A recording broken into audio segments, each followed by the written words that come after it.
वालेकुम, मैं हूं अब्दुल रऊफ़। आप देख रहे हैं गुड मॉर्निंग पब्लिक और मेरे साथ मौजूद हैं हरमीत सिंह। आज भी सोहा नहीं है। पहले चल के हरमीत से हेलो करते हैं, फिर उसके बाद हम अपने प्रोग्राम को आगे बढ़ाते हैं। हेलो हरमीत, क्या हाल है?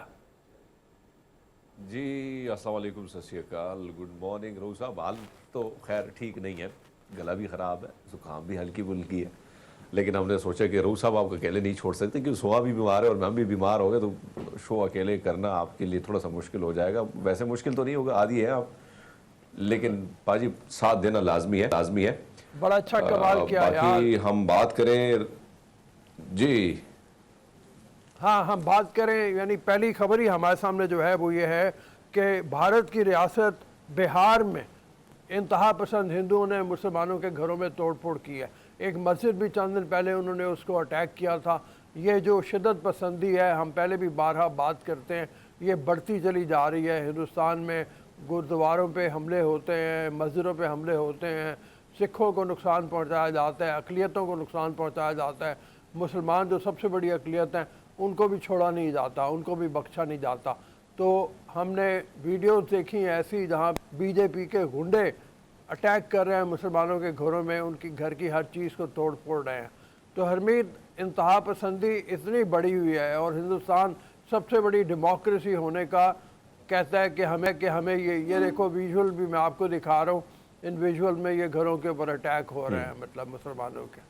तो सबसे बड़ी साहब, जब रियासत जो है वो ही आपको सपोर्ट करे और रियासत के ऊपर बैठे जो लोग हैं वो भी आपको डंडे और बंदूकें और आपके ऊपर जो मुकदमात हैं वो उसको ख़त्म करे। अब बीजेपी की अगर बात की जाए तो इनमें से वो लोग जिन्होंने कत्लेआम किया मुसलमानों का, उन पर जितने सख्त किस्म के मुकदमात थे वो बीजेपी हुकूमत ने ख़त्म करा दिए। इसी के साथ साथ वहाँ पे जो रहने वाले, चाहे वो मुसलमान है, ख़ासकर मुसलमानों को ज़्यादा टारगेट बना दिया जाता है। फिर सिख दूसरे पोजीशन पे आ जाते हैं, उनको भी नहीं बख्शा जाता है। अभी आपने देखा होगा कि इससे पहले कई वाक़यात पंजाब में भी हुए हैं। अब ये देखेंगे, अब मुसलमानों को ये चाहे वो बिहार हो, क्योंकि बिहार, यूपी, उत्तर प्रदेश की फिर हम बात करें तो जाहिर बात है वहाँ की सिचुएशन और ज़्यादा ख़राब है।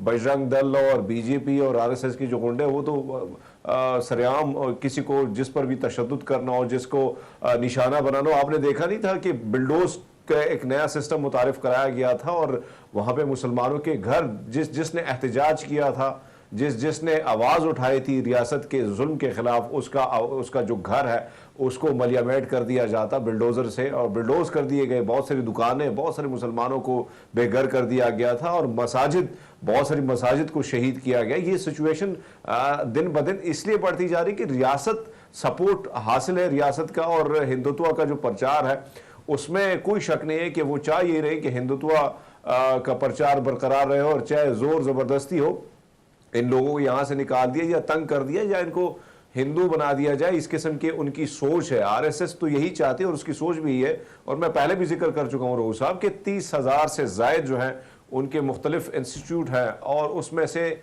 तकरीबन 30 लाख से ज़्यादा वर्कर उनके काम करें, जिनको बाकायदा ये ट्रेनिंग दी जाती है कि आपने डंडा कैसे चलाना है, आपने बंदूक कैसे चलानी है, आपने सिख और मुसलमान की खोपड़ी कैसे सर धड़ से अलग करनी है। ये सारी ट्रेनिंग उस तमाम तरह इंस्टीट्यूट में दी जाती है, और पूरी जो फंडिंग है ये बीजेपी हुकूमत ही करती है। तो आप फिर उससे और क्या तवक्को करेंगे? और ये आते हैं जमहूरियत का राग अलाप करने के लिए, पूरी दुनिया को बताते हैं कि हम बड़े जमहूरी हैं, हमारा मुल्क ऐसा है। आपने देखा होगा लाल सिंह चड्ढा फिल्म आई थी और उसका जिस किस्म से बाइकाट इन्होंने इस वजह से किया कि वो जो किरदार निभाने वाले थे वो शख्स मुसलमान थे और वो एक सिख का किरदार निभाने वाले थे, तो उसका बाइकाट किया। बाकायदा मुहिम चलाई, बीजेपी हुकूमत ने मुहिम चलाई, और जहां जहां कोई और एक्टर जो बीजेपी को सपोर्ट करता है उसकी फिल्म आती है तो उसको ज्यादा सपोर्ट मिलता है। तो इस किस्म के हालात हिंदुस्तान में बड़े बद से बदतरीन होते चले जा रहे हैं, और दिन ब दिन ये जो है ये मामलात और ख़राब होते जाएंगे। अगर बीजेपी की हुकूमत रही और मोदी सरकार का ये अज़म रहा कि भाई मैंने यहाँ से तमाम तर लोगों को मिटाना और हिंदुत्व का प्रचार, हिंदुत्व का बोलबाला होगा, तो यही हालात तो होंगे वहाँ पर रहने वाले अक़लियतों के साथ। बिल्कुल ठीक कह रहे हो। मैं एक आर्टिकल पढ़ा था टाइम में, कुछ अर्सा पहले की बात है, जहाँ पे ये 8-10 साल पहले की बात है। टाइम का एक शुमारा था जिसमें उन्होंने जिक्र किया हुआ था कि किस तरीके से स्कूलों का सिलेबस तब्दील कर दिया गया ताकि जहनी तौर के ऊपर बीजेपी के जो लोग हैं वो पैदा हों। इसी तरह से टीचर ट्रेनिंग सेंटर में तब्दीली सिलेबस की हो गई है। टीचर्स को जो ट्रेन किया जाता है उनको ख़ास माइंडसेट के ऊपर ट्रेन किया जाता है कि वो जितने भी बच्चों को मुतासिर करें उनको इस तरफ शिद्दत पसंदी की तरफ लेके आएँ। और ये फल जो है ये उनको अब आके मिल रहा है इसका कि उन्होंने ये नस्ल तैयार कर दी है जो नफ़रत की बुनियाद के ऊपर प्रचार करती है, मज़हब का नफ़रत की बुनियाद के ऊपर ट्रेन करती है लोगों को। आपने जैसे कहा 30,000, मैं तो कहता हूँ हर जगह उन्होंने स्कूल कॉलेज इस तरह के बना दिए हुए हैं। आप ये देखो कि पिछले कुछ अरसे से तारीख़ बिल्कुल उन्होंने मलियामेट कर दी है, मर्ज करके रख दी है। तारीख़ में से वो चैप्टर जो हिंदुओं के अलावा किसी भी और शख्सियत को ग्लैमराइज करने के, या ग्लैमराइज करना तो बहुत दूर की बात है, हकीकत के मुताबिक मबनी सिलेबस के ऊपर थी वो, उसको तब्दील कर दिया गया। पूरी तारीख के चैप्टर निकाल दिए गए। आपकी बात दुरुस्त है रऊफ साहब। आपने फिल्म इंडस्ट्री, हमने भारत की फिल्म इंडस्ट्री की हमेशा तारीफ की, इसमें कोई शक नहीं, लेकिन अब वो इंडस्ट्री कहीं ना कहीं बीजेपी का असर रसूख इतना ज़्यादा हो चुका है कि वहाँ पे जो कैरेक्टर होते हैं, ख़ासकर जो मुस्लिम के कैरेक्टर जो हीरोज़ थे, उनको जिस तरह नुकसान पहुँचाया जाता उन कैरेक्टर के अंदर, और फिल्म जिस तरह दिखाया जाता है तमाम तर चीज़ों को, ऐसे लगता है कि पूरी की पूरी कहानी, क्योंकि किताबों में उनको लगता है कि किताबें एक नस्ल तो पढ़ लेती लेकिन आगे कई नस्लें जो है वो महरूम रहती, इसलिए अब फिल्म की तरफ वो आ गए।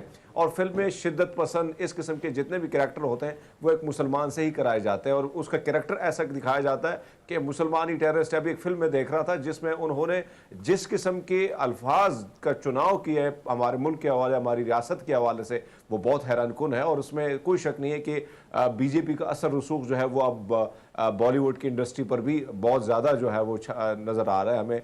और इसीलिए तो अब जितनी भी उनकी फिल्में हैं वो फ्लॉप से फ्लॉप होती चली जा रही हैं, और अब तामिल की जितनी फिल्में हैं वो हमें हिट दिखाई दी, क्योंकि उसमें वो चीज़ हमें नज़र नहीं आती जो हमें बीजेपी जो दिखाती है, या बॉम्बे बॉलीवुड जो दिखाती है। बिल्कुल ठीक है, हम चलते हैं अपने इसकी तरफ। हमने आज डिस्कस करना है पीटीआई के हवाले से। आमिर ज़िया साहब हमारे साथ होंगे। पीटीआई की जो लेटेस्ट डेवलपमेंट है, इमरान खान साहब की स्टेटमेंट्स जो आई हैं मुख्तलिफ, उन हवाले से आर्मी चीफ को तौसीह देने के हवाले से पहले उन्होंने बात की एक्सटेंशन देनी चाहिए, फिर वो यू टर्न हो गया। अब वो कहते हैं कि नहीं, मैंने एक्सटेंशन की बात नहीं की, मैं तो सिर्फ ये कह रहा हूँ कि जब तक अगले इलेक्शन हो के नई गवर्नमेंट ना आ जाए, नया आर्मी चीफ नामजद ना किया जाए। इस हवाले से बात करेंगे, आमिर ज़िया साहब होंगे। हम बात करेंगे फवाद खान और वसीम अकरम की नई फिल्म आ रही है, मनी बैक गारंटी। ये फिल्म बन रही है 21 बल्कि मार्च को, इसको अगले साल रिलीज़ कर दिया जाएगा। बहुत बड़ी स्टार्स इसमें शामिल हैं, बड़े स्टार्स इसमें शामिल हैं। फवाद खान है, वसीम अकरम, इनके होते हुए वैसे तो किसी की ज़रूरत नहीं है, लेकिन मिकास जुल्फ़कार, शनैरा अकरम, वसीम अकरम की जो बीवी हैं, और भी कई स्टार्स हैं। फिर हमने एक वेलफेयर ट्रस्ट से आपको मिलवाएंगे जो उसके CEO से, जो इस वक्त सैलाबज़दा इलाकों में काम कर रहे हैं, उनकी ज़रूरत क्या है, किस तरह के काम वो कर रहे हैं, इस हवाले से बात करेंगे। जाली नोटों की शनाख्त करने वाली एक मशीन बनाई है एक तालिब इल्म ने, एहसन ईमान इनका नाम है, इनसे आपका तारुफ करवाएंगे। और फिर आप जो ख़ास तौर पे ख़वातीन हैं हमें देखने वाली, वो अपने आप को, अपने वक्त को बचा के रखें, क्योंकि आज डॉक्टर शाहीना हमारे साथ होगी। शाहीना आसिफ मारूफ गायनकोलॉजिस्ट हैं, वो हामला ख़वातीन को जो एंटीबायोटिक्स दे दी जाती हैं उसके नुकसानात से आगाह करेंगी। उस हवाले से और भी बहुत सी हामला ख़वातीन के हवाले से गाइडेंस उनकी होगी। हम चलते हैं डेली डोज की तरफ। डेली डोज में सबसे पहली ख़बर हमारे पास है अर्तुगरुल गाज़ी। आपने ड्रामा देखा होगा, बहुत ही मशहूर ड्रामा तुर्की का, जिसने तहलका मचा दिया था। उसके जो कैरेक्टर हैं जलाल, इनका नाम है जलाल अल, ये पहुंच गए हैं। इन्होंने अब्दुर्रहमान का रोल किया था जो अर्तुगरुल के साथी होते हैं। ये सिंध में मुतासिर होकर आए हैं, वहाँ पे मुतासिरीन के साथ टाइम गुजार रहे हैं, और हरमीत बहुत अच्छा जेस्चर है अगर देखा जाए तो। बहुत अच्छा। और वैसे भी हमने इस ड्रामे का जो आपने जिक्र किया, तो पाकिस्तान में कोई ऐसा शख्स नहीं जो उसने ये ड्रामा ना देखा, और ये किरदार जो है अभी भी हमारे जहन में कहीं ना कहीं घूम रहे हैं। और वो किरदार कहीं निकल आके जब प्रैक्टिकली अमली तौर पर आपके साथ जुड़ जाए और इस मुश्किल हालात में, इस मुश्किल घड़ी में आपके साथ खड़ा हो जाए, तो इससे और बड़ी बात क्या हो सकती है। अच्छा जस्टिस भी जा रहे हो, हम देख रहे हैं कि जिस तरह वो बच्चों के साथ, हालांकि जुबान का फ़र्क है, जुबान की समझ नहीं आती है, लेकिन उसके बावजूद बच्चों को जिस तरह वो हंसा रहा है, बहला रहा है उनके दिल, क्योंकि दुखी हैं, तकलीफ़ में है इस वक्त वो लोग, कर्ब में है, एक ऐसे मुश्किल हालात से वो गुजर रहे हैं, लेकिन कहीं ना कहीं आप सहारे के तौर पर किसी के सर पे हाथ रख लेते हो तो कहीं ना कहीं हल्का फुल्का जो रिलीफ है, एक सुकून है, वो आ ही जाता है। और मेरे ख्याल में एक अच्छा जस्टिस है और बहुत अच्छा काम है जो उन्होंने, जिस तरह उन्होंने रोल निभाया, एक अच्छा रोल है, उसके बावजूद वो आए और इतने मशहूरी होने के बावजूद, क्योंकि पाकिस्तान में उनको ज़्यादा देखा गया, मशहूर भी है, लेकिन वो आए अमली तौर पर और काम करें और सैलाब जदगान की जो मदद करें, हम इनको सैल्यूट करते हैं भाजी। बिल्कुल। जलाल अल ने भी कहा कि जो इलाके उन्होंने देखे हैं वहाँ पे जो तबाहकारियाँ हुई हैं वो बहुत ज़्यादा हैं। बच्चों की, जैसे हरमीत बात कर रहे थे, बच्चों को नफसियाती तौर पे भी मजबूत करने की ज़रूरत है। जो तबाही के मनाजिर उन्होंने देखे, अपने आस पास घर लुट गए, घर तबाह हो गए, सैलाब से मिट्टी के घर थे उनके बह गए सारे, और वो अब इंतहाई बुरे हालात में सड़कों के किनारे, दरिया के पानी के किनारे, या जहाँ जहाँ भी पानी खड़ा है उसके किनारे खैमा बस्तियों में रह रहे हैं। तो ये बहुत टाइम लगेगा इनको अपने घरों तक वापस जाते और उसके बाद इस मेंटल शॉक से निकलते हुए। तो जलाल की बड़ी हिम्मत की दाद देनी पड़ती है, वो आए इतना सफ़र करके और वहाँ पहुँचे हैं। उन्होंने खुराक भी डिस्ट्रीब्यूट की, उन्होंने बच्चों के साथ टाइम, जैसे हम आपको दिखा रहे हैं, गुजारा। हर इमदादी सरगर्मी में उन्होंने हिस्सा लिया साथ में, और अपील उन्होंने किया दुनिया के तमाम ममालिक से कि वो आगे आएँ और पाकिस्तानियों की मदद करें। तो इसी अपील के साथ हम अगली ख़बर की तरफ चलते हैं। कश्मीरी प्रोफेसर एक हैं हिंदुस्तान से जिन्होंने एक शमसी तवानाई से चलने वाली कार बनाई है। वो कहते हैं, मैं बहुत अरसे से ये पढ़ रहा था कि दुनिया में जो तवानाई का बहरान आने वाला है उसके तहत ये होगा कि तेल ख़त्म हो जाएगा, पेट्रोल की प्राइसेस बहुत ऊपर चली जाएंगी। तो मैं इसके ऊपर काम कर रहा था कि शमसी तवानाई से कार चलाई जाए। तो अब वो इसमें कामयाब हो गए हैं। सुन्नत नगर से इनका ताल्लुक़ है। बिल्कुल लोग साहब, देखें तो बहुत सारी चीज़ें जो हैं वो बदल रही हैं, और जिस जिस तरह आबादी दुनिया की बढ़ रही है उस तरह जो है वो किल्लत भी बहुत सारी चीज़ों के हवाले से पाई जा रही है, कहीं ना कहीं कमी जो है वो महसूस की जा रही है। और अगर आप अल्टरनेटिव कोई चीज़ ऐसी निकाल लेते हैं कि वो उसके बरक्स वो ऐसा काम करे जो आपको वही फ़ायदा पहुँचाए और उसके नुकसानात भी ना हो, ख़र्चा भी कम हो, तो इस प्रोफेसर ने तो वैसे ही वाकई में बहुत अच्छा काम और कमाल का काम किया भाई। हैं ये रियाजी के उस्ताद वैसे, और बिलाल अहमद इनका नाम है, लेकिन बहुत कमाल काम किया है इन्होंने। और फ़िलहाल तो एक छोटी गाड़ी को इन्होंने चलाया है, जिस तरीके से चलाया, ये उम्मीद है कि इनकी जो काविश है वो कारगर साबित होगी और इसको कोई ना कोई कंपनी लेके बाकी कारों को उस तरह से चलाने की कोशिश करेगी। तो ये फ्यूचर है जिसके बारे में हम आपको बता रहे हैं। अगली ख़बर की तरफ चलते हैं। हाथियों का, 3 हाथियों की एक वीडियो वायरल हुई है जो अस्पताल में, बंगाल में, मगरबी बंगाल में जो हिंदुस्तान में है, वहाँ पे ये हाथी घुस गए और लोग परेशान हो गए, लेकिन हाथियों ने किसी को नुकसान नहीं पहुँचाया। बड़े आराम से ये मटर गश्त करते रहे, टहलते रहे हाथी। अंदर पता नहीं अस्पताल में कोई मरीज़ दाखिल कराने आए थे या किसी की बीमार पुर्सी के लिए आए थे कोई मुआयना करने आए थे या मुआयना करने आए थे कि अस्पताल के कॉरिडोर साफ़ हैं या नहीं है, दवाइयाँ मरीज़ों को सही मिल रही हैं कि नहीं मिल रही। मुआयना करने के बाद मुतमईन कर रहे थे सारी चीज़ों के, इन्फेक्शन, हाँ ऐसा ना हो कि वो सारा कुछ देख रहे थे कि भाई किस किस को क्या तकलीफ है, किस कौन किस तकलीफ से गुजर रहा है, तो ये तमाम तर चीज़ें हम खुद देख लें कि डॉक्टर सही हालत में काम कर रहे हैं कि नहीं कर रहे हैं, सबकी देखभाल कर रहे हैं कि नहीं कर रहे हैं। बट बहरहाल हम देख रहे हैं कि रोज़ साहब, हिंदुस्तान में एक चीज़ है जो जानवरों के हवाले से, उनके चाहे वो उनके रिलीजन में भी है, लेकिन हुकूक मैंने वहाँ पे देखे बहुत सारी चीज़ों के हवाले से कि बहुत ज़्यादा सेफ्टी है और वहाँ पे बहुत सारे जानवर आपको बेधड़क नज़र आएंगे, बहुत सारी जगहों में नज़र आएंगे। और ख़ासकर दिल्ली जो है वो, अगर उसे बंदरों का शहर कहा जाए तो ठीक ही होगा, क्योंकि वहाँ पे हर घर के आसपास बंदर मंडाते रहेंगे और कहीं ना किसी तरीके से आपको तंग भी करते रहेंगे। तो बहुत सारी चीज़ें ऐसी हम वहाँ पे भी देखते रहते हैं। लेकिन ये वीडियो बड़ी मुनफरिद है कि हाथी हॉस्पिटल में चले गए, ये वाकई में मुनफरिद है। बंदरों के हवाले से लोग परेशान भी होते हैं बहुत ज़्यादा, आपने सही कहा, लेकिन ये कर कुछ नहीं सकते जो मज़हब का हिस्सा है। हनुमान जी के हवाले से वो बंदरों को कुछ नहीं कह सकते। पकड़ के बाद कोशिश करते हैं उनको, जो शरारती ज़रा होते हैं उनको कहीं पे चिड़ियाघर में पहुंचा दिया जाए।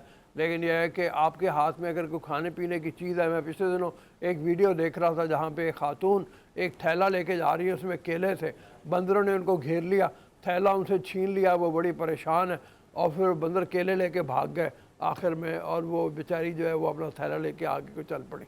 तो इस तरह की चीज़ें होती रहती है हिंदुस्तान में। मतलब वो अगली खबर की तरफ चलते हैं जी।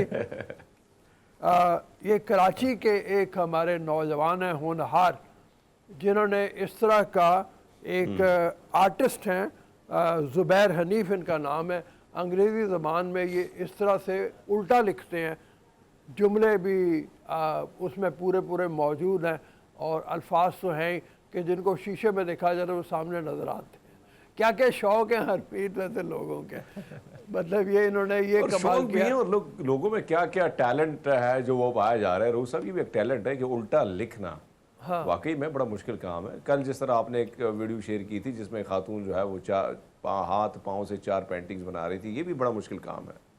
मैं तो उल्टा लिखें, और उल्टा लिखना, वैसे हम सीधा लिखते हुए थक जाते हैं आजकल के दौर में। तो हाँ, हमारे यहाँ तो अंग्रेजी अगर सीधी लिखनी पड़े लोगों को मुसीबत पड़ जाती है। मोबाइल आ गया, कंप्यूटर आ गया, बहुत सारी चीज़ों ने आसानी पैदा कर दी है।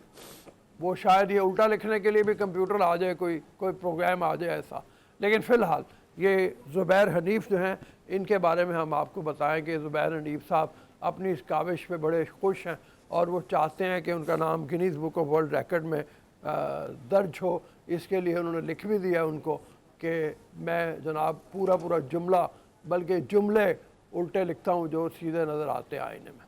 इसके साथ ही चलते हैं हम एक छोटी सी ब्रेक की तरफ। ब्रेक के बाद आएंगे तो अगले सेगमेंट में आपसे मुलाकात होगी। अभी जा दीजिए ब्रेक के लिए।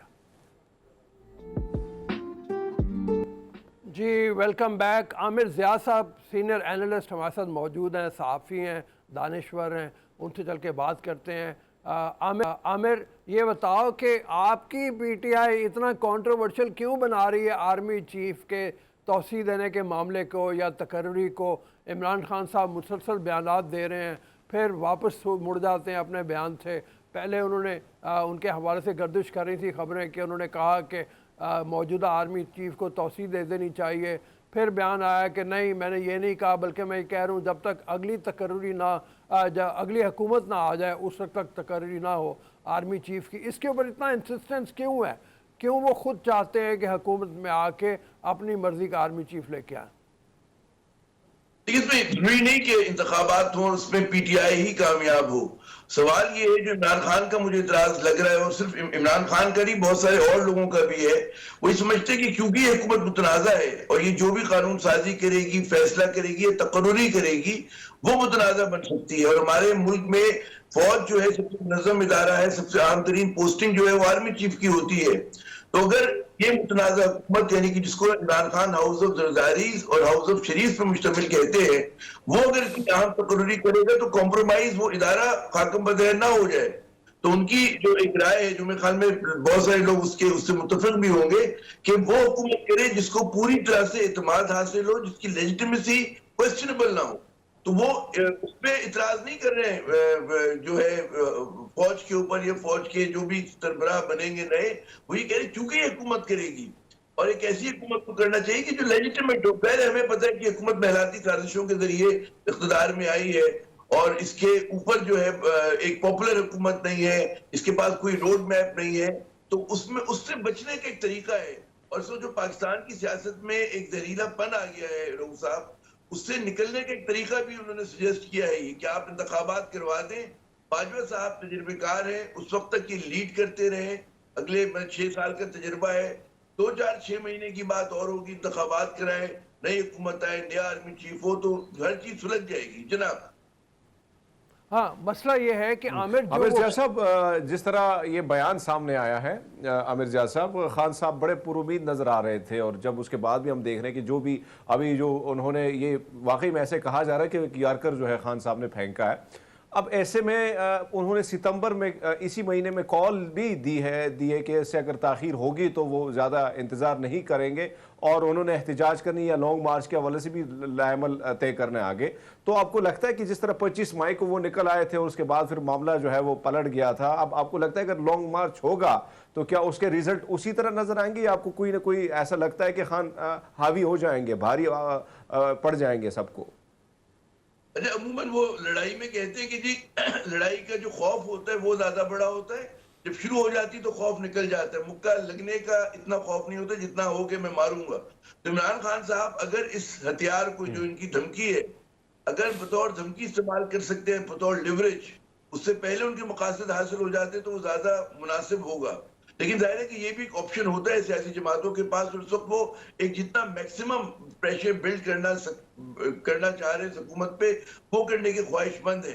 और आपको पता है क्योंकि सैलाब भी है, एक पूरा एक कहते हैं ना कि लोगों में एकदम इत्मीनान भी है, तो हर चीज जो है हुकूमत के खिलाफ जा रही है।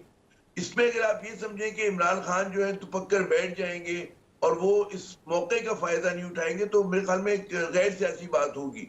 तो इमरान खान को लग रहा है कि इस वक्त जमा मक्का उनके हिमायत में जा रहे हैं, अगर इस वक्त नहीं करेंगे तो फिर बाद में मौका नहीं मिलेगा। क्योंकि देखिए कहा क्या जा रहा है कि एक तरफ तो हुकूमत जो है वो अपनी इंतकामी कार्रवाइयां भी कर रही है, वो प्रेस को स्टाइफल कर रही है, गला घोट रही है, मुकदमात कायम करी, इमरान खान को दीवार से लगाने की कोशिश कर रही है, लेकिन साथ साथ भी कहते हैं कि आप सियासत ना करें। और कोई मतलब है उम्मीद की बात ये नहीं करते कि जी हुकूमत जो है खुद रिजॉल्व करने की कोशिश करे इन मामलात को। तो फिर कोई चॉइस नहीं रहती इमरान के पास वाय इसके कि वो जहां पर जाहिर है कि उन्होंने कोशिश की होगी कि मिलिट्री एस्टेब्लिशमेंट से उनके राब्ते बहाल हों, खुले, क्योंकि सबसे बड़ा हमारा जो मेजर प्लेयर है वही है। अब हमारी जैसी भी जमहूरियत है, लेकिन हकीकत यही है कि जी उसमें बहुत सारी चीजें जो हमारे इदारों का एक कलीदी किरदार होता है, तो वो भी एक उनके पास ऑप्शन है जिसको इस्तेमाल, जो हमें लगा उनके बयान से कि वो करने की कोशिश कर रहे हैं। साथ साथ जो पॉपुलर सपोर्ट है उसको भी वो लिवरेज करेंगे। अब देखते हैं कि वाकई अच्छा फर्क एक होगा इस बार मई में और आज में, कि पहले पंजाब हुकूमत उनके पास नहीं होती थी, पंजाब हुकूमत है। तो सिर्फ अभी वफाक के पास जो होगी कि फेडरल कैपिटल का दिफा कैसे करते हो। तो अगर आप देखें कि 4 यूनिट जहां पर उनकी हुकूमत है, केपी हुआ, पंजाब हुआ, गिलगित बल्तिस्तान और कश्मीर, वहां से वो मोबिलाइज करते हैं, तो मेरे ख्याल में हुकूमत बहुत मुश्किल में होगी, बहुत मुश्किल में होगी। इस्लामाबाद ना भी आए, वो इस्लामाबाद के आसपास आके खड़े हो जाए अगर बहुत सारे लोग जो हैं, तो इतना आसान नहीं होगा हुकूमत के लिए। मेरे ख्याल में इंतहाई प्रेशर में हुकूमत, इनकी बॉडी लैंग्वेज से लग रहा है, वो मिफ्ता इस्माइल साहब के आंसुओं से लग रहा है कि इनके पास कोई माशी गेम प्लान नहीं है। जो मेरी इत्तलात है, इनकी जो मीटिंग्स हुई है बिजनेसमैन सर्कल्स के अंदर, उसमें भी मतलब है कोई ये लोगों को श्योरिटी देने में नाकाम है कि हमारे पास हम ये करेंगे जाके ना। तो सरमायाकार परेशान है, सनतकार परेशान है, ताजिर परेशान है, यही लोग होते हैं जो आपकी मईशत को चला रहे होते हैं। तो अगर आपके पास माशी रोड मैप नहीं, और जाहिर उसके लिए आपको पोलिटिकल स्टेबिलिटी चाहिए, सियासी इस्तेकाम जब तक नहीं होगा उस वक्त तक मईशत ठीक नहीं होगी। और ये हुकूमत मैं नहीं समझता कि सियासी इस्तेकाम ला सकती है। वो एक मुहावरा है, रऊफ साहब ने बड़ा सुना होगा कि वो कि भानुमती का कुनबा है, कहीं की ईंट है कहीं का रोड़ा, जोड़कर इन्होंने हुकूमत बनाई है। अंदरूनी तजादात के शिकार है, खुद नून लीग अंदरूनी तजादात के शिकार है। तो ये विनिंग कॉम्बिनेशन नहीं है पाकिस्तान के लिए, माफ कीजिएगा। तो आमिर वो जो पिछली गवर्नमेंट थी इमरान खान साहब की भी, अगर माफ़ी चाहता हूँ, वो भी भानुमती का कुंभा ही था। मुख्तलिफ पार्टियों से लोग ला के तोड़ के बिठाए गए, उनको बनाया गया। अगर उसकी लेजिटिमेसी हो सकती है तो फिर इस गवर्नमेंट की भी हो सकती है। माफ़ी चाहता हूँ मैं। नहीं, बिल्कुल आप दुरुस्त कह रहे हैं। देखिए लेकिन उसमें एक फर्क था कि इमरान खान की जो पार्टी थी मेजोरिटी पार्टी थी, और उसको जिन सहारों की जरूरत पड़ी थी, इतनी माइनॉरिटी गवर्नमेंट नहीं थी जितनी शहबाज शरीफ साहब की है। फिर दूसरा मसला ये आ गया कि कौमी असेंबली नामुकम्मल है हमारी, 100 से ज्यादा लोग उसमें मौजूद नहीं है। तो यहाँ पे मसाइल दूसरे हैं। वहां पर मतलब है कि इमरान खान का जो भी हो, उनका एक पॉपुलर वेव उस वक्त भी थी, आज भी है, और अब बढ़ गई है पहले के मुकाबले में। और यहाँ पे मतलब आप बिल्कुल दुरुस्त कह रहे हैं कि वो मखलूत हुकूमतें दुनिया में बना करती, लेकिन मखलूत हुकूमतें इफेक्टिव नहीं होती हैं। हमारे मुल्क में एक मुस्तहकम हुकूमत चाहिए।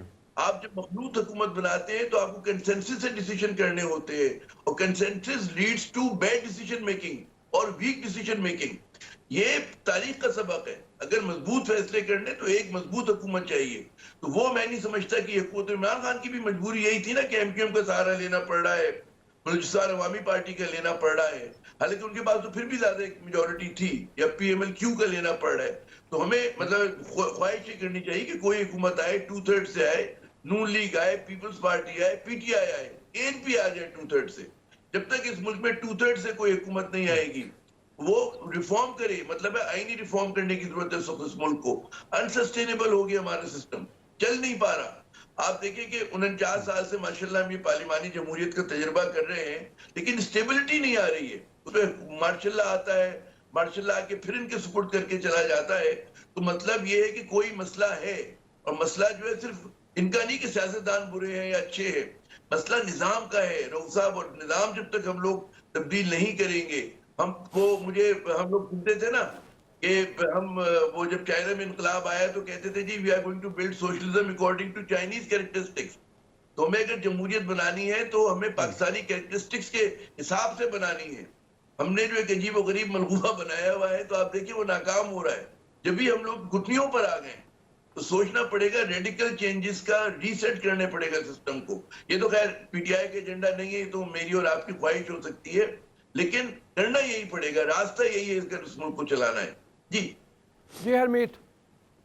आमिर जिया साहब, यहाँ पे अगर हम देखें कि खान साहब का जो बयान है, जो बयान उन्होंने पहले दिया, उसके बाद उनका कहना ये था कि तौसीक होनी चाहिए। अगर तौसीक नहीं होती आर्मी चीफ के हवाले से और नए तैनाती के हवाले से जो उनका बयानी है उसको नहीं माना जाता, तो आपको लगता है कि पार्लियामान की तरफ वापसी का रास्ता वो इख्तियार कर सकते हैं? क्योंकि फवाद चौधरी साहब ने इससे कबल भी कहा था कि हमारे पास कोई ऑप्शन है पार्लियामान में जाने का। तो आपको लगता है कि यहाँ पे एक बहुत बड़ा यूटर्न वो ले सकेंगे? क्योंकि जाहिर बात है एक बहुत बड़ा फैसला है, और वो ऐसे हालात में उसी में शमूलियत उनकी लाजमी होगी, और अकेले ऐसे फैसले उनको नहीं इख्तियार देंगे दूसरी जमातों को।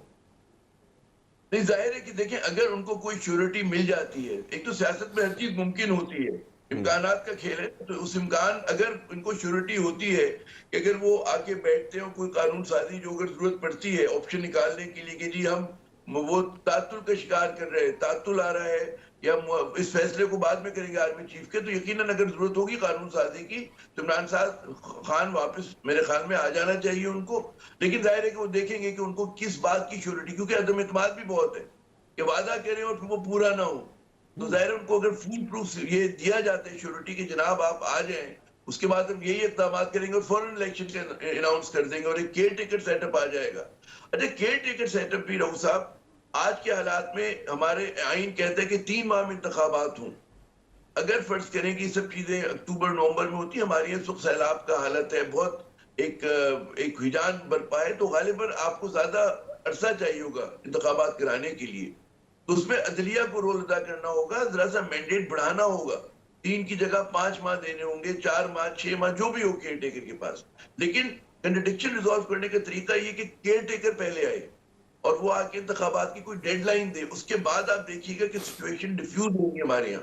क्योंकि इस वक्त जिस इंतहा पे हम चली गई पोलराइजेशन, तो वो सस्टेनेबल नहीं है, पाकिस्तान के लिए सस्टेनेबल नहीं है। जी अच्छा आमिर, लेकिन मसला ये है जिसका आपने जिक्र किया अपनी गुफ्तगू में, और वो सैलाब है।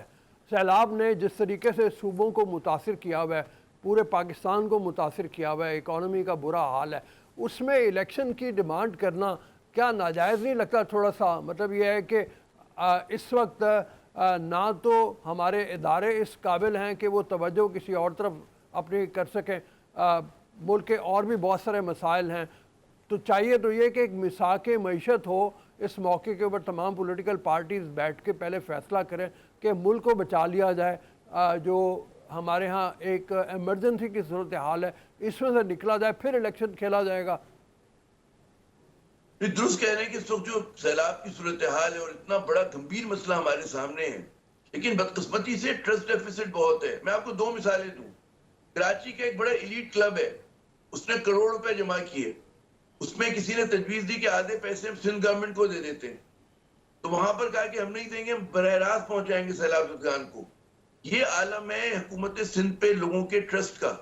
उसी तरह आप देखिए, मालूम करें कि जी प्राइम मिनिस्टर रिलीफ फंड में कितने पैसे आ रहे हैं। लोग इस हुकूमत को नहीं समझते कि जनाब ये हमारे मसाइल का हल है, उसकी वजह से प्रॉब्लम और एग्रीवेट हो रहा है। सिंध में अगर आप लेके जाए बराह सामान, तो वहां पे जो सियासी वडेरे हैं कहते हैं हमारे तवज्जुह से आप बांटे, या वो सामान फिर अपने अपनों में बांट देते हैं, ले लेते हैं। पुलिस वहां पर रिश्वत मांग रही है और सामान में हिस्सा मांग रही है। ये सिंध की सूरत हाल है। अभी मालूम करें कि वजीर खजाना की मुलाकात हुई बशमूल ख्वाजा आसिफ के एप्टमा के लोगों से। एप्टमा के लोगों ने उनको क्या कहा? लाहौर में हुई थी मुलाकात। इनकी बॉडी लैंग्वेज डिफीटिस्ट है, ये लोगों को भरोसा नहीं दे पा रहे। तो बात ये कि बड़ी अच्छी ख्वाहिश है कि अगर एक ब्रॉड कंसेंसस हो जाए, लेकिन उसके इम्कान नहीं, क्योंकि क्रेडिबिलिटी का मसला है इन मतलब है इन हाउस ऑफ जरदारी को और हाउस ऑफ शरीफ का। अगर नून लीग में फर्ज करें कोई और अगर ये अपना चेहरा सामने लाते तो गालिबन इतना प्रॉब्लम ना होता। बदकिस्मती से वो पंजाब में लेकर आए हमजा को, तो मरकज में लेकर आए शहबाज शरीफ साहब को, तो उससे चीजें और ज्यादा खराब हो गई। बात ये होती कि इनकी पार्टी बड़ी पार्टी है, कोई ईमानदार लोग आ रहे होते या ऐसे लोग आते जो गैर मुतनाज़ा होते। हमारे यहाँ ले दे के तान टूटती है वही मौरूसी सियासत की। अगर शरीफ खानदान नहीं होगा तो पार्टी नहीं चलेगी, शरीफ खानदान नहीं होगा तो पाकिस्तान नहीं चलेगा। तो ऐसा तो नहीं होता 21वीं सदी में। ये तो जमहूरियत की नफी है। सबसे बड़ी जमहूरियत की नफी ये दो बड़ी जमातें करती हैं।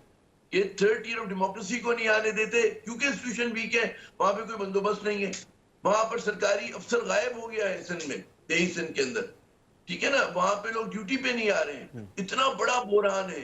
तो मैं मुत्तफिक हूं कि फौरन इलेक्शन नहीं हो सकते। जब भी मैं कह रहा हूं कि अगर केयर टेकर आ जाए और उसको सपोर्ट हो इन तमाम पॉलिटिकल पार्टीज की, और वो फिर बेशक 6 महीने बाद इंतखाबात आप कराएं, जो भी आपका एक डेडलाइन बनती है, लेकिन ये हुकूमत अगर आप समझते हैं अगले अगस्त तक जाएगी तो फिर तो हमारा मतलब है पता नहीं क्या होगा।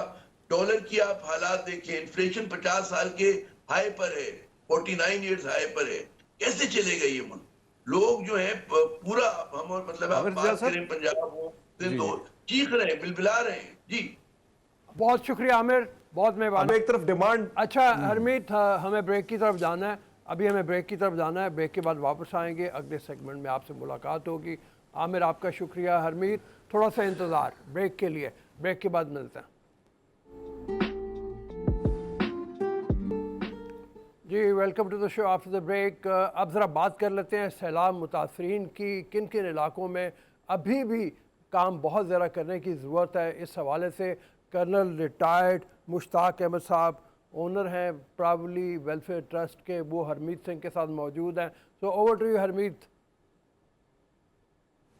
जी जी रो साहब, कर्नल रिटायर्ड मुश्ताक अहमद साहब हमारे साथ हैं। सर हम सैलाब की बात करें, फिर जिस किस्म के हालात चल रहे हैं और इस वक्त अगर देखा जाए सिंध और बलूचिस्तान का और बहुत ऐसे इलाके ख़ासकर हम साउथ पंजाब की बात करें, तो अब आपने देखा है सारी चीज़ों को, ज़्यादातर इस वक्त किन किन चीज़ों की ज़रूरत है वहाँ के लोगों को। और मैं सबसे पहले ये बताऊँ, नाम बड़ा प्यारा रखा है प्रावली, पंजाबी लफ्ज़ है, मुझे तो बड़ा अच्छा लगा। इनको का लफ्ज़ है प्रावली, और वैसे हम कहते हैं ना वो नॉर्मली हमारे घरों में बड़ा इस्तेमाल होता है।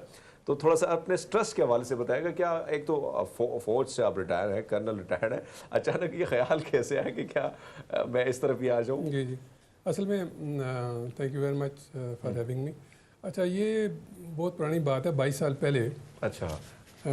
हम 3 कज़न जो है ना वो जा रहे थे किसी जगह पे, तो एक कज़न ने हमने कहा पीछे से, तुम्हारा जो छोटा कज़न है उसने कहा कि ठहर जाए भाईजान। तो मैंने कहा क्या बात है? कि जी वो नीचे देखें आपको क्या नज़र आ रहा है। तो वो एक देखा कि कोई, मैंने कहा यार कोई बंदे हैं उनके सर पे कोई है तो वो आ रहे हैं। उसने कहा नहीं ये लड़कियां हैं और ये जो है ना पानी का है इनके सरों पे, और ये इस किस्म का कोई 70% ग्रेडियंट है, इस पे वो आएंगी। अच्छा। क्योंकि वो जो है ना वहाँ पे पानी की किल्लत है। तो मेरे मुंह से निकल गया कि यार इनके लिए कुछ हम कर सकते हैं। तो उसने कहा जी आप करें ना। मैंने कहा यार मेरे पास तो पैसे नहीं, मैं क्या करूँ। तो उसने कहा कि अपने कज़न्स को, भतीजों को, भांजों को जो बाहर हैं उनको कहें। अच्छा। मैंने कहा यार नहीं मैं नहीं कहूँगा, मुझे बुरा लगता है। अच्छा। मैं किसी से पैसे मांगूँ। वो कहेंगे जी भाईजान रिटायर हुए हैं, इनको पैसे कोई कमी है। बहरहाल टू कट इट शॉर्ट, उसके बार बार इसरार के ऊपर फिर मैंने मैसेज कर दिया। अच्छा। तो एक ही कज़न ने कहा कि सर आप शुरू करें और हम सारे पैसे मैं दूंगा। And that was 2000।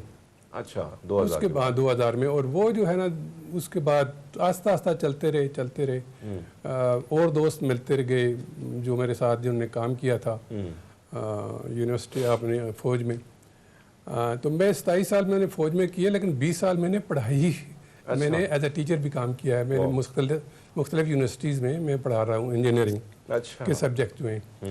तो वो फिर एक बिल्डअप हो गया, एक हमारा क्या कहते हैं ट्रस्ट है, और उसको फिर हमने रजिस्टर करवाया। फिर अब तक तो हम जो है इन 20-22 सालों में हमने 2000 से ज़्यादा पानी की स्कीमें दी हैं। अच्छा। इस ऑल ओवर पाकिस्तान। ये हम सैलाब से पहले की बात करेंगे, क्या क्या काम आप लोगों ने किए हैं? हाँ जी, सैलाब से पहले की बात कर रहा हूँ। उसके बाद हमारा जो दूसरा मेन फोकस था वो हम गरीब औरतों को और बेवा औरतों को बकरियां देते थे। अच्छा। वो भी हम तक 2000 से ज़्यादा हम बकरियां दे चुके हैं। अब हमारा ये प्रोग्राम है, हमारे बड़े अच्छे डोनर है लेडी फातिमा ट्रस्ट, उनने ये कहा कि नहीं, इनको एक बकरी ना दो, इनको 4 बकरियां और 4 बच्चे दो, यानी 8 बकरियां उनको दो। अच्छा। ताकि उनका रेवट जल्दी बढ़े और ताकि वो जो है जल्दी अपने पाँव पे खड़ी हो जाए। हम वो कर रहे हैं। अच्छा। उसके बाद हमारा एक और ऐसे ही ज़हन में एक बात आई, और यह है कि जी बेवा औरतें जो कि बेचारी 3-3, 4-4 बच्चे हैं, उनका कुछ किया जाए। तो वो फिर हमने ये किया कि हमने डोनर्स को कहा, इनका हमने डेटा बनाया, डेटा बना के डोनर्स को कहा कि यार ये औरतें हैं, इनकी आप मदद करें। उन्होंने डायरेक्ट उनके अकाउंट में पैसे भेजते हैं। यानी कि 132 औरतें हैं all over Pakistan, from Gilgit to Thar. अच्छा। कि जी 132 औरतों को 10,000 रुपया हमारे डोनर जो हैं उनके डायरेक्ट हर महीने, अच्छा, हर महीने उनके पिछले 2 साल से कर रहे हैं। अच्छा। तो ये एक हमारा बड़ा सक्सेसफुल प्रोग्राम है। अच्छा, ये तो वाकई बहुत बहुत बड़ा काम है जो आप कर रहे हैं, और जाहिर बात है कि फिर ऐसे बेसिक चीज़ें, जो बुनियादी चीज़ें, और उन लोगों को दोबारा पाँव पे लाके खड़ा करना है जो कहीं ना कहीं माली मुश्किलात को उनको सामना है। ये करना साहब बहुत अच्छा लगा मुझे। सैलाब की बात की तरफ आ जाते हैं। अब सैलाब में हम देख रहे हैं कि कौन कौन से इलाके ऐसे हैं जहाँ पे आपकी जो तंजीम है प्रावली ये काम कर रही है वहाँ पे, और क्या क्या काम जो है वो ग्राउंड पे हो रहा है? अच्छा, हमने शुरू किया था खुशदार आवारान अच्छा की तरफ से, जाफराबाद, फिर डेरा बुख्ती, बेला, और इन इलाकों से जहाँ पे पहले सैलाब का मसला था। वहाँ पे हमने ये किया कि जी जिन लोगों के घर गिरे थे उनको हमने 25,000 रुपया फी फैमिली दिया है। अच्छा। अभी तक हमने 240 फैमिलीज़ को 25,000 रुपया दे चुके हैं। और उसमें ये होता है कि जी जब वो डोनर का हम प्लेट होती है, अच्छा, वो ऐसे वो पकड़ती है, वो जो भी फैमिली है, ठीक वो है, कहती है कि जी हमें 25,000 रुपया मिला। फिर वो बंदा उससे पूछता है कि आपको कितने पैसे मिले। वो अपनी जुबान से कहती है मुझे 25,000 रुपया मिला है। अच्छा। एक क्लिप है, छोटा सा मूवी क्लिप। फिर हम वो डोनर को भेजते हैं कि यार तुम्हारा 25,000 रुपया इसको मिल गया, पहुंच गया, ये पहुंच गया, एग्जैक्ट जो जगह है वहां पे पहुंच गया। तो इस तरीके से हमने वहां से शुरू किया। अब हमने ये फिर शुरू किया, सोचा कि ये जो है ये सैलाब का, इसका कोई हमें परमानेंट सॉल्यूशन करना चाहिए। अच्छा, अब हमने इसको 3 फेजेस में हमने डिवाइड किया हुआ है। ठीक है। फर्स्ट फेज में हम ये करते हैं कि हर फैमिली को 5,000 रुपया देते हैं, जो फैक्ट्रीज हमारे पास जो लोग डेटा भेजते हैं। अभी तक हमने 680 फैमिलीज को 5,000 रुपया दे चुके हैं। इस अभी जो हालात है, अभी हालात अच्छा। में it is all over, I mean Balochistan में भी और सिंध में भी है। उसके बाद हमने टेंट्स दिए, उसके बाद मच्छरदानियाँ दी, और उसके बाद बाज़ जगह पे हमने ये टॉयलेट्स बना के दिए जहाँ पे वो लोग बैठे हुए हैं। अच्छा। तो वो एक अलग है, ये फेज़ 1 है हमारा। अच्छा। फेज़ 2 में हमने ये कहा कि जो लोग अब पानी जब उतर गया है तो वहाँ पे हम लोगों को 25-25 हज़ार रुपया दे रहे हैं। ठीक है। जब वो पानी उतर गया है और लोग अपने घरों में चले गए हैं, घर जो है वो सारे गिर गए हैं क्योंकि मिट्टी के बने हुए हैं, तो वो जो है उनको हम 25,000 रुपया देते हैं पर फैमिली। ठीक है। और उसके बाद हमने ये कहा कि जी अब हम ये करते हैं कि इन लोगों को ये जो घर बना रहे हैं ये इनका डिज़ाइन बहुत ऐसा है कि वो सस्टेनेबल नहीं है, ये अगली दफा होगा तो फिर ये गिरेंगे, फिर दोबारा अगर फ्लड आया कोई किस्म की आफत आती है तो हाँ। तो अब हमने अपने डोनर्स को कहा कि जी हम इनको घर बना के देते हैं। अच्छा। अब मेरे पास 50 घरों का पैसे आ चुके हैं। वो हर हम उसको स्प्रेड करेंगे, एक जगह घर नहीं बनाएंगे, लोगों को ये तालीम देने के लिए कि जी घर इस तरीके से बनाएं।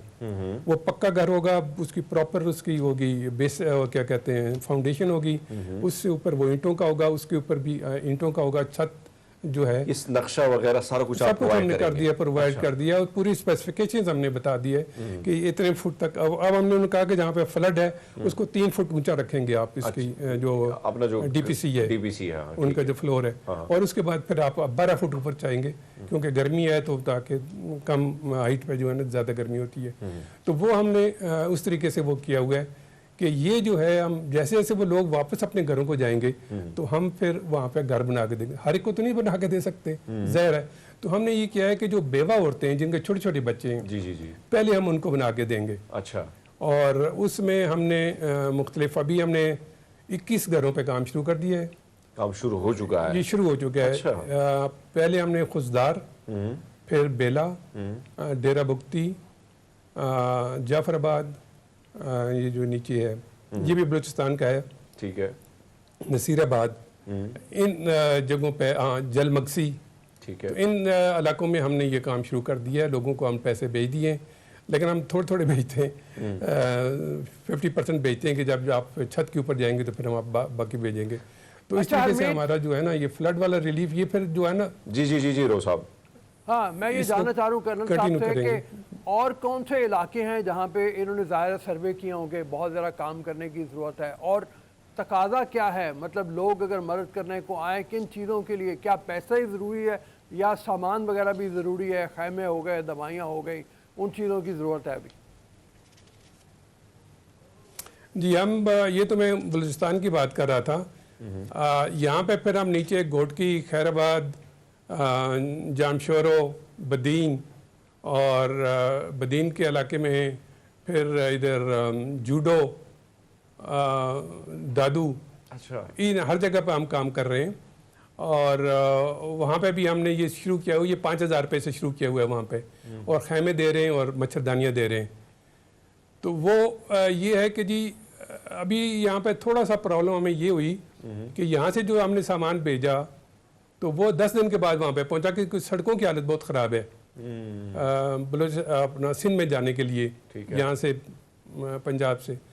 तो वो हम थोड़ा सा उसको, जब अब अभी कुछ सड़कें खुली हैं तो इंशाल्लाह अब हम इसको स्पीड अप करेंगे। और उनको असल में मसला ये है कि अभी इन लोगों को जिनके घर गिर गए हैं इनको 3-4 महीने खेमों में रहना पड़ेगा, क्योंकि जब वो घर वापस जाएंगे अपने गांव में तो घर तो नहीं है, वो तो मिट्टी के घर थे, वो तो उसके ऊपर पानी आया, वो सारी घुल गई मिट्टी। तो अब हमने ये कहा कि उनको ऐसे टेंट दें जो कि कम से कम, आगे सर्दियां आ रही हैं, तो उसमें वो जो है ना वहाँ पे वो अपने आप को छुपा के रख सकें, एटलीस्ट कि कोई थोड़ी सी उनको कंफर्ट हो। तो वो हम वहाँ पे वो ये कर रहे हैं, टेंट्स के ऊपर हम जोर दे रहे हैं अभी, और मच्छरदानियों के ऊपर हम जोर दे रहे हैं। बहुत मेन चीज़ें जो आपने की नहीं, क्योंकि मच्छरदानी इस वक्त सब ज़रूरत है, फिर टेंट, जाहिर बात है आपके पास छत नहीं है, लोग खुले, क्योंकि अब सर्दियाँ भी आने वाली है। लेकिन कर्नल साहब, मेडिसिन के हवाले से अगर मैं बात करूँ, क्योंकि इस वक्त उसकी भी ज़रूरत है, बीमारी भी बढ़ रही है, तो क्या उस हवाले से भी कोई प्लानिंग आप लोग की है, कोई लाया मतलब या कोई काम हो रहा है ग्राउंड पे उसके हवाले से? नहीं, उसमें मैं ठीक, क्योंकि दरअसल मेडिसिन का मसला ये है कि वहाँ पे आपको डॉक्टर चाहिए जो प्रेस्क्राइब करे। जी जी जी, अभी वहाँ पे कोई डॉक्टर नहीं है। ऐसे तो लोग बहुत बातें तो करते हैं, हम वो प्रैक्टिकलिटी की देखते हैं कि क्या ये प्रैक्टिकल है कि नहीं है।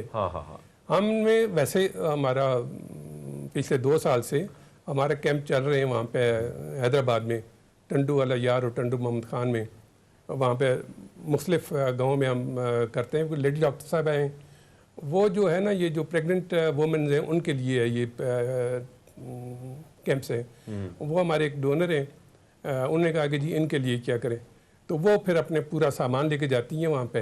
अच्छा। अल्ट्रासाउंड भी करती हैं वहाँ पे उस गांव में बैठ के, और वो वहाँ पे वो करती हैं, वो हम कर रहे हैं और उसको हम अब बढ़ा रहे हैं।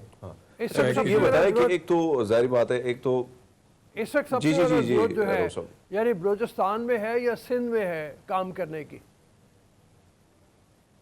अभी जी सिंध में है, अब सिंध में है, अभी सिंध में है, पहले बलूचिस्तान में थी, अब सिंध में है। सिंध तो बिल्कुल डूबा हुआ है, सिंध को तो जनूबी सिंध जो है वो अभी भी डूबा हुआ है, अभी पानी चढ़ रहा है, और वो कहते हैं जी वो पानी उतर नहीं रहा।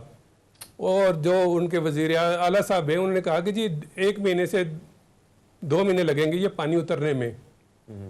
जिन जगहों पे पानी खड़ा हो गया है, अगर दरिया का पानी भी अगर चला जाएगा समुद्र में चला जाएगा, लेकिन जिन जगहों पे वो जो निशेबी इलाके हैं वहाँ पे पानी खड़ा हो गया है, अब वो उसने तो एवेपोरेट होना है ना, तो एवेपोरेट कैसे करेगा वो, जबकि अभी गर्मियाँ भी अभी नहीं है, अभी तो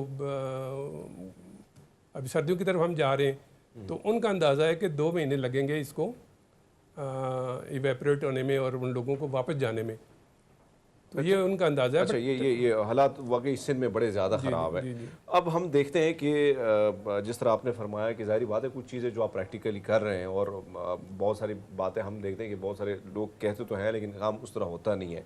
अब इस ट्रस्ट की बात की जाए तो डोनर्स जो हैं उनका ताल्लुक ज़्यादातर कहाँ से है, क्या किस तरह वो, अगर आप कोई सपोर्ट करना चाहे प्रावली ट्रस्ट को, तो क्या तरीक़ाकार क्या है सर उसका? अच्छा, हमारा जो है ना डोनर ज़्यादातर जो हैं लोग लोकल भी हैं बहुत ज़्यादा, जो हमारे दोस्त हैं, जो जान पहचान है जिनकी, काफ़ी लोग जो है ना बाहर से हैं। इसमें में एक ट्रस्ट है लेडी फातिमा ट्रस्ट, यूके के हैं, वो बड़े बढ़ चढ़ के हमारी मदद करते हैं। फिर अमेरिका में एक rehabilitation, relief and rehabilitation Inc है, वो हमारी मदद कर रहे हैं। फिर एक है फॉरगॉटन वुमेन, वो है इधर यूके की, वो हमें टॉयलेट्स देते हैं। उन्होंने कहा जी 100 टॉयलेट हमारी तरफ से बनाएं आप, और वो जो हम घर बनाएंगे तो टॉयलेट साथ में उनकी तरफ से बनाएंगे। अच्छा। उन्होंने 100 टॉयलेट का किया, 20 हम बना चुके हैं। वो सैलाब से पहले की ये बात उन्होंने की थी, अब उन्होंने कहा कि जी आप इसी को कंटिन्यू करें। इस तरीके से अब एक नया आया है अदारा, अन्नूर है, वो भी अमेरिका नहीं है, कनाडा में है। तो इस किस्म के अदारे हैं जो कि बाहर से भी हमें मदद देते हैं। जब भी हम उनको कहते हैं कि यार इस चीज़ की हमें ज़रूरत है, तो दे कम फॉरवर्ड, बल्कि वो पहले ही पैसे भेज देते हैं कि यार ये इतना हमारे पैसे रखें अपने पास, और जैसे जैसे आप खर्च करते रहे हमें बताते जाएं।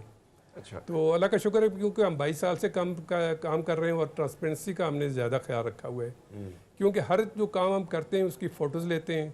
अच्छा। जैसे मैंने अभी आपको बताया कि अगर कोई बंदा 25,000 रुपया ले रहा है तो अपने मुंह से कहेगा कि जी मैंने 25,000 रुपया लिया है, और वो क्लिप आपको तो वो हम क्लिप भेज बहुत देते हैं। मेहरबानी, थैंक यू कर्नल साहब, अल्लाह ताला आपको जज़ा दे, आपके काम में बरकत डाले। बड़ी आपने मोहब्बत से बताया कि जहाँ पे आप लोग काम कर रहे हैं, खिदमत कर रहे हैं लोगों की, और जो लोग डोनेट करना चाहते हैं वो हमने आपको बता भी दिया तरीक़ेकार।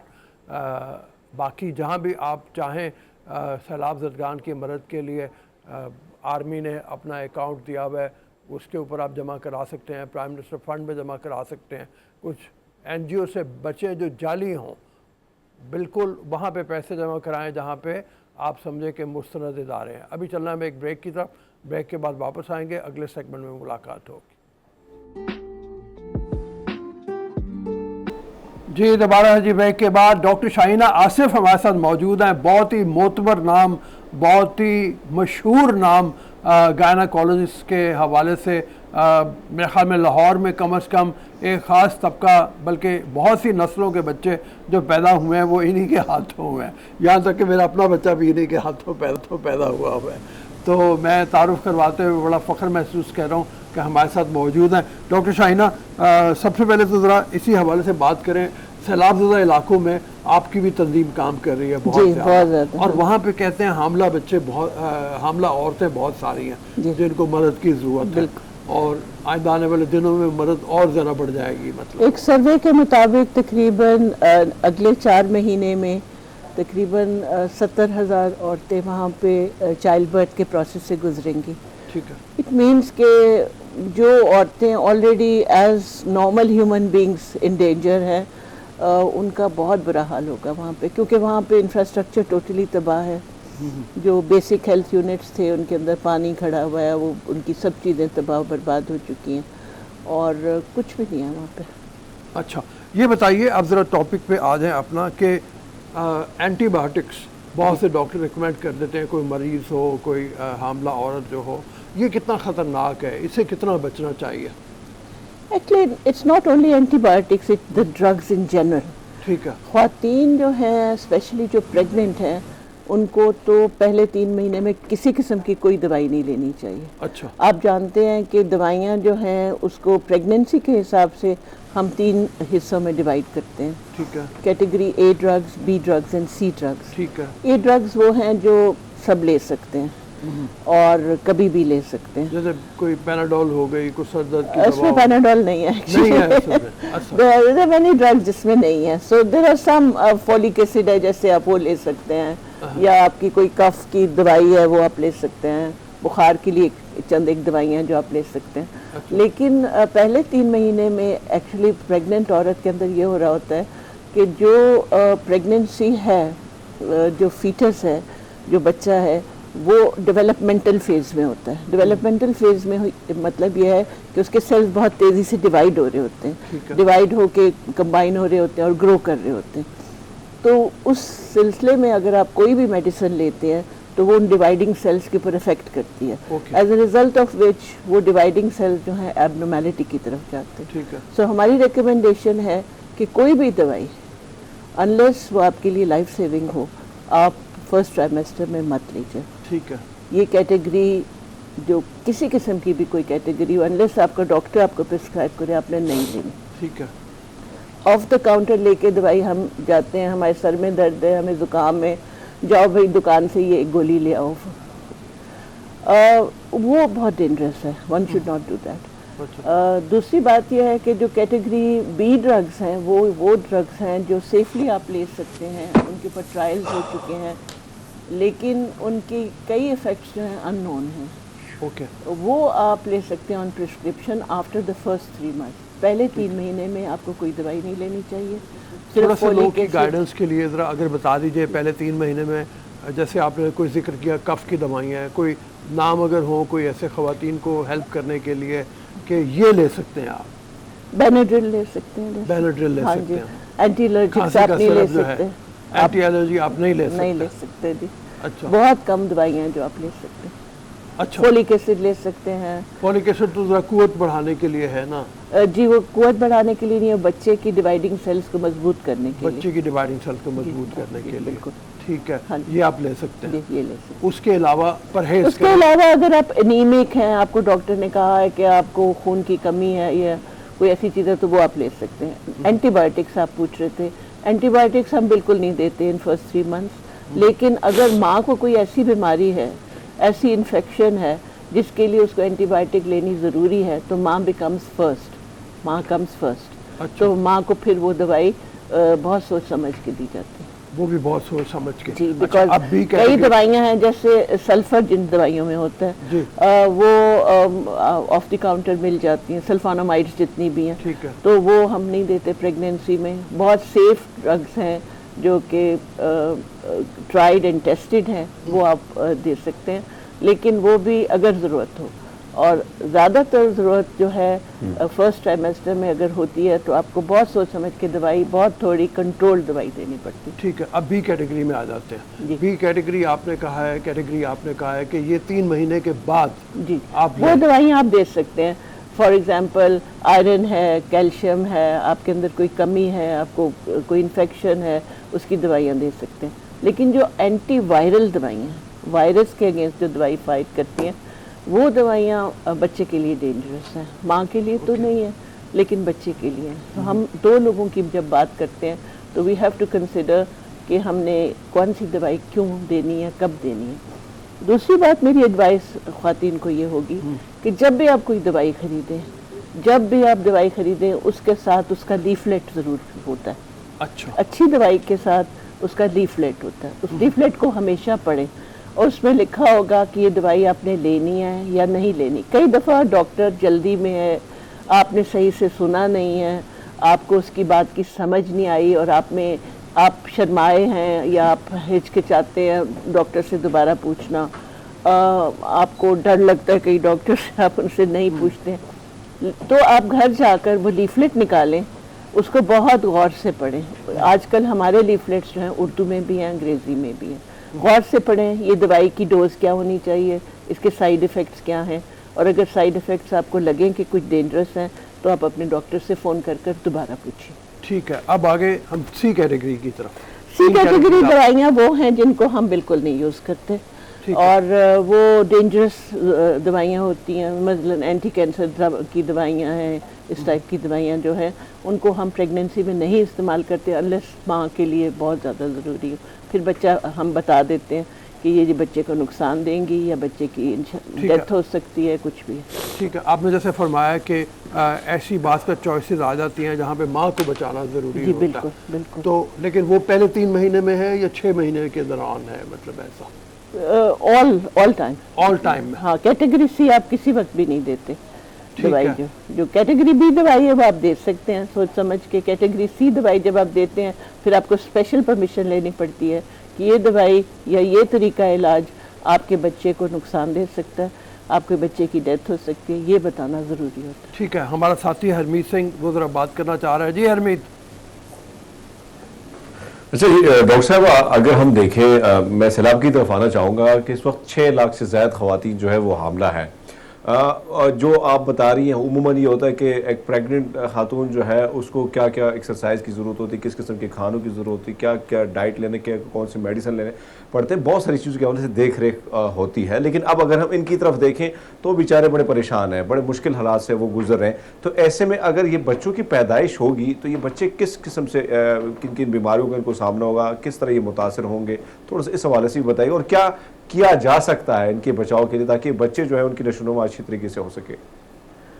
देखिए, मैं गायनोकोलॉजिस्ट हूँ और रोज़ मैं इस प्रोसेस से गुज़रती हूँ जिसमें ख़वातीन जो है आती हैं लेबर रूम में और डिलीवरी के लिए आती हैं। एक अच्छे अस्पताल में काम करती हूँ, मेरे साथ एक टीम ऑफ डॉक्टर्स होती है जिसमें 4-5 जूनियर डॉक्टर्स हैं, 2-3 नर्सें होंगी, 2-3 अटेंडेंट्स होंगे।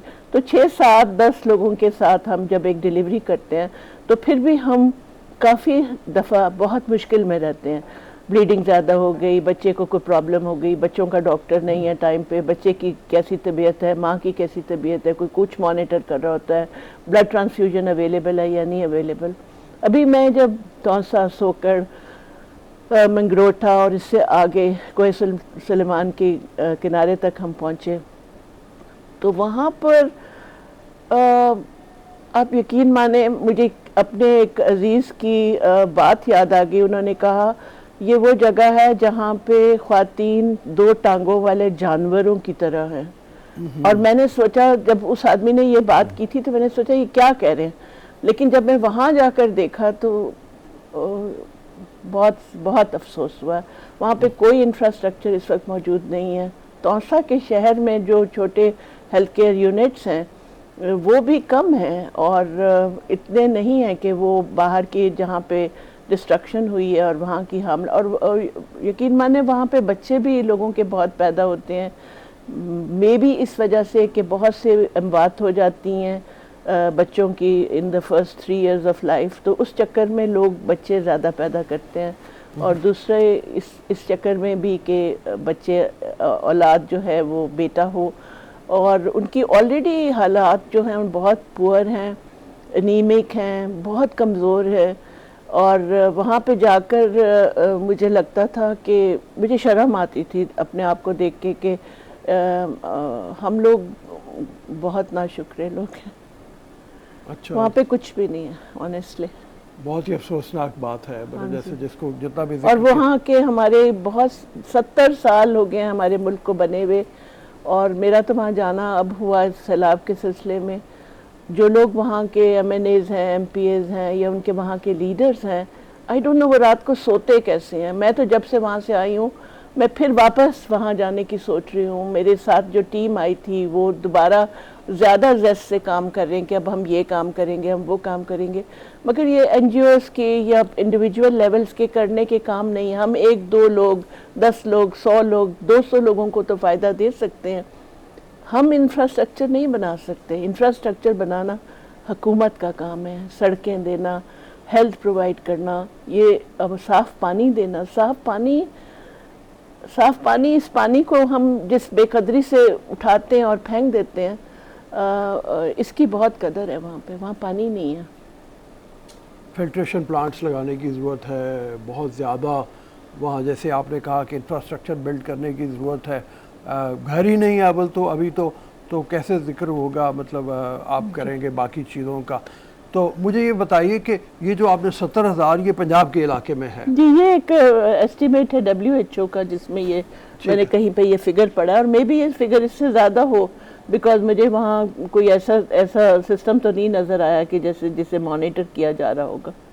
ठीक है, तो इनके लिए अब क्या फील्ड हॉस्पिटल को बनाए जाएं? मेरे ख्याल में बहुत मोबाइल यूनिट्स जो हैं वो बहुत इम्पोर्टेंट है कि हर इलाके के लिए कम से कम एक मोबाइल हेल्थ यूनिट होना चाहिए, और वो mobile health units as referral centres भी बन सकते हैं। वो हाई रिस्क पेशेंट्स को पिकअप कर सकते हैं और उनको सही जगह पे पहुंचा सकते हैं। आई थिंक हमें ये सर्विसेज प्रोवाइड करनी चाहिए। अच्छा, ये फरमाइए कि यहाँ पे अगर लोगों को कहा जाए कि डोनेट करें, बहुत से लोग ऐसे हैं जो पैसे नहीं देना चाहते, चीज़ों की फॉर्म में मतलब देना चाहते हैं, तो ऐसी ख़वातीन के लिए या बीमार ख़वातीन के लिए और क्या क्या कुछ है जो कंट्रीब्यूट करें, लोग जाके जमा कराएं मदद के लिए? मेरे ख्याल में तो उनको अभी फ़िलहाल छत की ज़रूरत है, और हमने ये एस्टिमेट किया था कि वहाँ पर अगर एक छोटे कमरे की छत प्रोवाइड की जाए, बिकॉज़ वहाँ कोई पक्के मकान नहीं है, वहाँ पे कच्चे मकान ही थे। वहाँ इनिशियली भी कोई वहाँ पे हाई रेज प्लाजाज नहीं थे जो गिर गए हों, वो छोटे छोटे कच्चे मकान थे जो गिर गए हैं। बट अनफॉर्चुनेटली उनकी छत का जो सामान था, गार्डर थे, लकड़ियाँ थी, वो बह गई हैं। सो एक छत के ऊपर तकरीबन हमारा 50,000 रुपया लगता है। तो अगर आप लोग हिम्मत करें और 8-8, 10-10 का ग्रुप बनाकर 8-10 छतें वहाँ पे जाकर बनवा दें, खुद अपने सामने बनवा दें, it will give you a lot of satisfaction.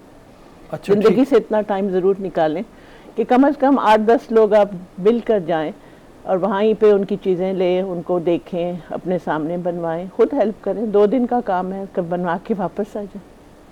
ठीक है जी हरमीत।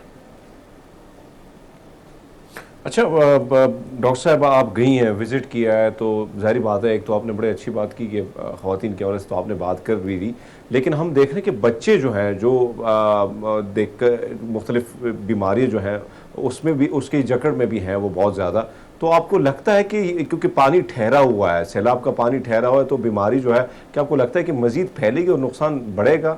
जी बिल्कुल बढ़ेगा, बिकॉज वो पानी की वजह से मच्छर वहाँ डेवलप हो रहे हैं, मच्छर की वजह से डेंगू, मलेरिया और वाटर बोर्न डिजीज़ेज़, जिसमें डायरिया है, जिसमें गैस्ट्रोइंटेस्टाइनल वर्म्स हैं।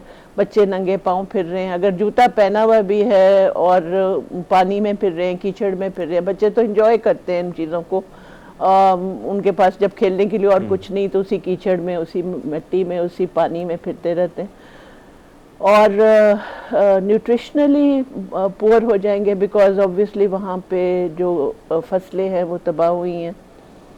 So yes, they will be a lot of problems, जिसमें वाटर बोर्न डिजीज़ेज़ हैं, गैस्ट्रोइंटेस्टाइनल अपसेट्स हैं, मच्छर से रिलेटेड जितनी चीज़ें हैं वो फैलेंगी, और अब आने वाले दिनों में फ्लू और फ्लू से रिलेटेड चीज़ें भी फैलेंगी, बिकॉज जब रेजिस्टेंस लो होगी तो वायरस जो हैं वो सारे उन ज़्यादा अफेक्ट करेंगे।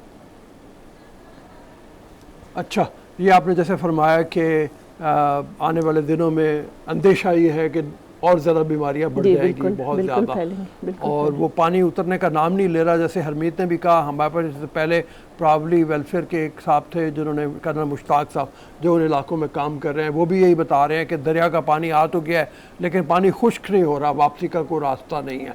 तो ये अभी कई इलाके हैं जहाँ पे वो बिकॉज ज़मीन इतनी ड्राई है कि वो उसको एब्जॉर्ब कर लेती है, लेकिन कई इलाके जो ज़्यादा डेप्थ में हैं वहाँ पे पानी स्टेगनेंटली खड़ा है।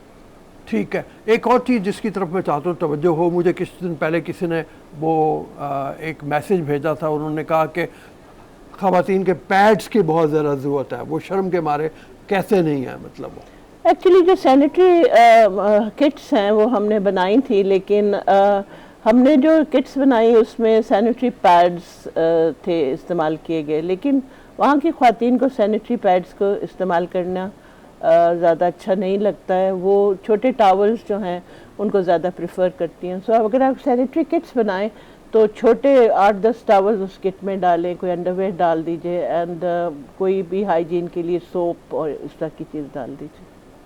थैंक यू डॉक्टर शाइना, बहुत मेहरबान टाइम के लिए, आपने काफ़ी मशवरे दिए। अभी हमारा वक्त ख़त्म हो रहा है, इंशाल्लाह ताला इजाज़त दीजिए, कल आपसे मुलाकात होगी दोबारा अगले प्रोग्राम में, और जो सैलाबज़दगान है उनकी मदद आगे बढ़ के की जाए, उनके बहुत मदद की ज़रूरत है। हालात हमने आपको बता ही दिए। अभी इजाज़त दीजिए, अल्लाह हाफ़िज़ नासर।